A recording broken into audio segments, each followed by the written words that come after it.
Story of Lion and Little Jackal, a South African folktale, narrated by Tarot for 1,000,000 heroes. Little Jackal one day went out hunting. When he met Lion, Lion proposed that they should hunt together, on condition that if a small antelope was killed, it was to be Little Jackal's, and if a large one was killed, it was to be Lion's. Little Jackal agreed to this.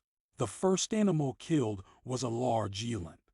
Lion was very glad, and said to Little Jackal, "I will continue hunting while you go to my house and call my children to carry the meat home." Little Jackal replied, "Yes, I agree to that." Lion went away to hunt. When he had gone, Little Jackal went to his own house and called his own children to carry away the meat. He said, "Lion takes me for a fool if he thinks I will call his children while my own are dying with hunger." So Little Jackal's children carried the meat to their home on the top of a high rock, where the only way to get to their house was by means of a rope.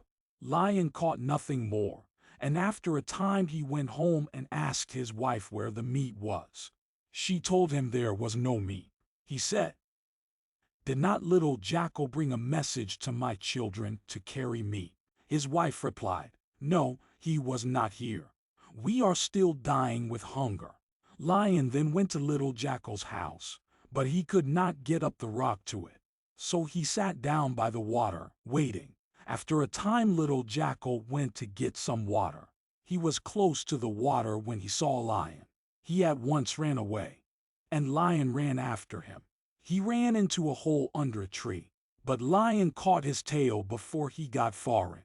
He said to him, "That is not my tail you have hold of, it is a root of the tree. If you do not believe me, take a stone and strike it, and see if any blood comes." Lion let go the tail, and went for a stone to prove what it was. While he was gone for the stone, Little Jackal went far into the hole. When Lion returned, he could not be found. Lion lay down by the hole and waited. After a long time Little Jackal wanted to come out. He went to the entrance and looked round, but he could not see Lion. To make sure, he said, "Ho, I see you, my master, although you are in hiding." Lion did not move from the place where he lay concealed. Then Little Jackal went out, and Lion pursued him, but he got away. Lion watched for him, and one day, when Little Jackal was out hunting, he came upon him in a place where he could not escape. Lion was just about to spring upon him, when Little Jackal said softly, "Be still. Do you not see that bush buck on the other side of the rock? I am glad you have come to help me. Just remain here while I run round and drive him toward you." Lion did so, and Little Jackal made his escape.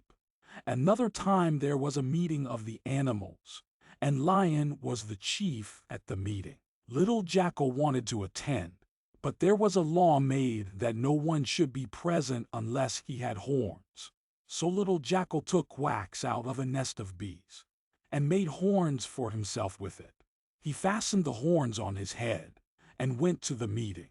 Lion did not know him on account of the horns, but he sat near the fire and went to sleep. When the horns melted, Lion looked at him and saw who it was. He immediately tried to catch him, but Little Jackal was quick in springing away. He ran under an overhanging rock and sang out, "Help! Help! This rock is falling upon me." Lion went for a pole to prop up the rock that he might get at Little Jackal. While he was away, Little Jackal escaped. After that they became companions again, and went hunting another time. They killed an ox. Lion said, "I will watch it while you carry the pieces away." Lion gave him the breast, and said, "Take this to my wife." Little Jackal took it to his own wife. When he returned, Lion gave him a shin, and said, "Take this to your wife." Little Jackal took the shin to Lion's house. Lion's wife said, "I cannot take this because it should not come here." Little Jackal thereupon struck Lion's wife in the face, and went back to the place where the ox was killed. Lion gave him a large piece of meat and said, Take this to my wife." Little Jackal took it to his own wife. This continued till the ox was furnished. Then they both went home. When Lion arrived at his house, he found there was weeping in his family. His wife said, "Is it you who sent Little Jackal to beat me and my children? And is it you who sent this shin? Did I ever eat a shin?" When Lion heard this, he was very angry and at once went to Little Jackal's house. When he reached the rock, Little Jackal looked down and said, "Who are you? And what is your name? And whose son are you? And where are you from? And where are you going to? And whom do you want? And what do you want him for?" Lion replied, "I have merely come to see you. I wish you to let down the rope." Little Jackal let down a rope made of mouse skins, and when Lion climbed a little way up, the rope broke, and he fell and was hurt. He then went home.